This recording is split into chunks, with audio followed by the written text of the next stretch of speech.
Hello दोस्तों, नमस्कार। बहुत बहुत स्वागत है आप सभी का एग्ज़ाम मास्टर चैनल पे। और इस वीडियो में मैं आपको बताऊंगा कि बेसिक शिक्षा परिषद प्रयागराज की तरफ से एक प्रेस नोट जारी की गई है। तो यहाँ पर उत्तर प्रदेश बेसिक शिक्षा परिषद के अधीन संचालित परिषदीय प्राथमिक विद्यालय में जो गतिमान सहायक अध्यापक 69,000 भर्ती है, इसकी नियुक्ति प्रक्रिया के अंतर्गत जो अर्ह अभ्यर्थियों से आवेदन पत्र ऑनलाइन लिए जाते हैं, पहली चीज़।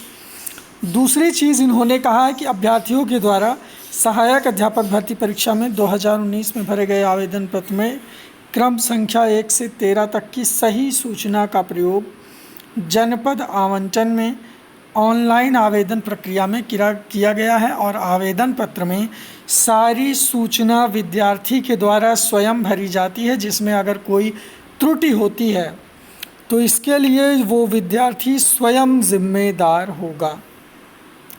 ऑनलाइन आवेदन के बाद जनपद स्तर पर होने वाली काउंसलिंग में सम्मिलित होने का तात्पर्य ये कदापि नहीं है कि वो अभ्यर्थी नियुक्ति के लिए पात्र है।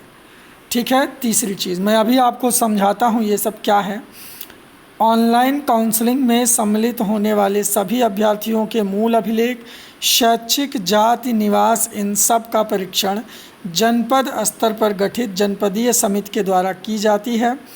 काउंसलिंग में यदि किसी विद्यार्थी के अभिलेख में भिन्नता पाई जाती है तो जनपद चयन समिति के द्वारा उसका अभ्यर्थन निरस्त कर दिया जाता है। किसी भी अभ्यर्थी का चयन उसके द्वारा भरे गए आवेदन पत्र में अंकित विवरण के आधार पर सभी नियमों का अनुपालन करते हुए, जैसे आरक्षण के हिसाब से, मेरिट के हिसाब से, ऑनलाइन एनआईसी के द्वारा विकसित सॉफ्टवेयर के माध्यम से पूर्ण पारदर्शिता के साथ बिना किसी मानवीय हस्तक्षेप के किया जाता है। देखिए, सोशल मीडिया पर इस समय बहुत सारी भ्रामक खबरें फैल रही हैं। उन सभी भ्रामक खबरों पर आप लोगों को विश्वास नहीं करना है। व्हाट्सएप पर, फेसबुक पर, ट्विटर पर एक से एक मैसेज लोग अपने से बना करके वायरल कर देते हैं।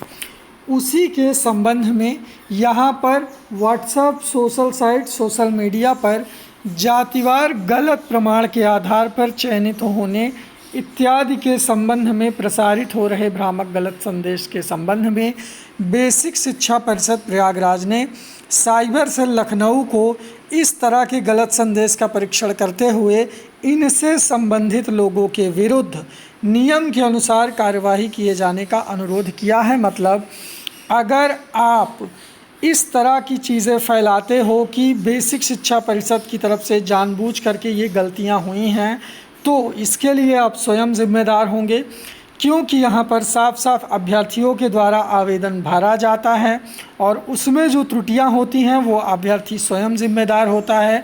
और मेरिट लिस्ट में नाम आने का मतलब ये कतई नहीं है कि आप एकदम नियुक्ति के पात्र हैं।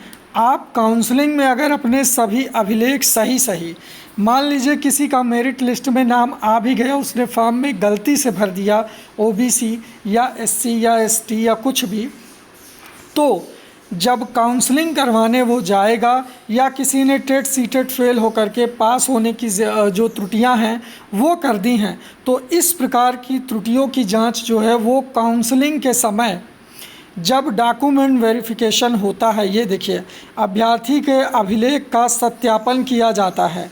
ठीक है। तो अगर वहाँ पर कुछ डिफरेंस मिलता है तो अभ्यर्थी का अभ्यर्थन निरस्त कर दिया जाता है। ये साफ साफ सचिव ने कह दिया है। तो अब इस मामले में कोई भी भ्रामक खबर अगर आप तक पहुँचती है तो उस पर विश्वास करके आपको उत्तेजित होने की ज़रूरत नहीं है। तो सचिव अनिल कुमार की तरफ से ये नोटिस जारी कर दी गई है और ऐसे लोग भी सावधान हो जाएं जो इस तरह की भ्रामक पोस्ट को फैलाते हैं। Thank you so much. जय हिंद।